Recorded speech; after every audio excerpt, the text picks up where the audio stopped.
সুপ্রিয় সাংবাদিক বন্ধুরা এবং পাংশার মানুষের উদ্দেশ্যে আমাদের সংক্ষেপে অল্প একটু কথা।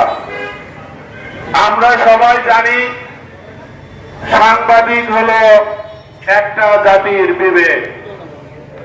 সাংবাদিক হলো একটা জাতির বিবেক।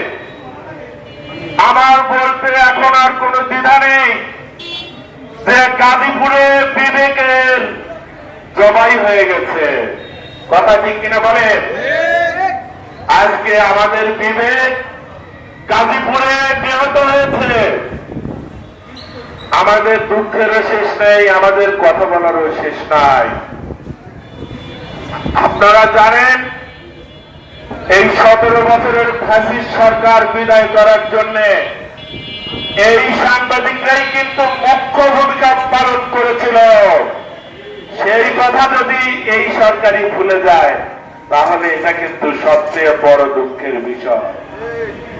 একটা দুইটা না, পুরান ঢাকায় প্রকাশ্যে পাথর মেরে মানুষ হত্যা হয়েছে।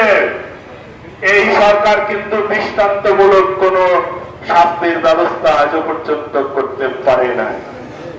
এখন আমরা সারা দেশের মানুষের বিপদের সময় ছবি তুলে বেড়াই।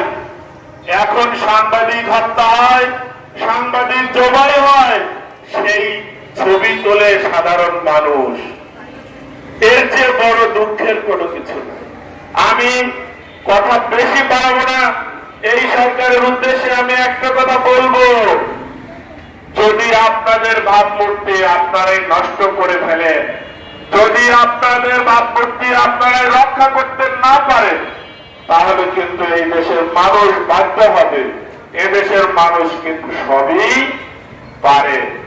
আমি সেই কারণে বলছি, সাংবাদিক হত্যা হয়েছে, আপনারা যদি এখন দৃষ্টান্তমূলক ব্যবস্থা না করেন, সাংবাদিকদের পাশে যদি আপনারা সেইভাবে না দাঁড়ান, তাহলে কিন্তু পরিণাম আপনাদেরও ভয়াবহ হবে।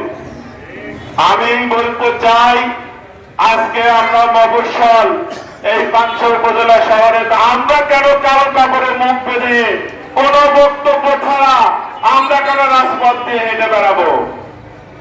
17 বছরের ফ্যাসিস্ট যদি মানুষ হত্যা করে, আপনারাও যদি একই লাইনে হাঁটেন, তাহলে তাদের মধ্যে আর আপনাদের মধ্যে পার্থক্য কি হলো?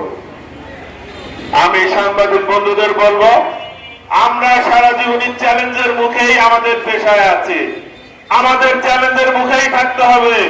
কিন্তু যারা আমাদের সাথে অন্যায় করবে, যারা আমাদের সাথে অবিচার করবে, আমাদের কলম দিয়ে আমরা কিন্তু তাদের কোনো খাতির করব না।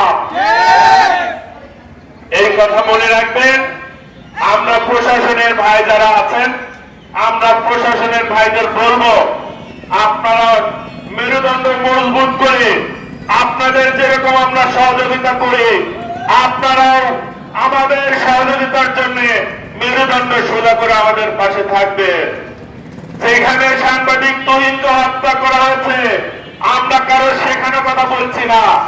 সাংবাদিক তুহিনকে যেখানে হত্যা করা হয়েছে, তার পাশেই অস্ত্রধারী আমাদের দেশে অনেক পুলিশ সহ, র্যাব সহ সেনাবাহিনীর লোকজন ছিল। এগিয়ে আসা উচিত ছিল। আমরা তো আপনাদের ভাই, আমরা তো আপনাদের সহযোগী।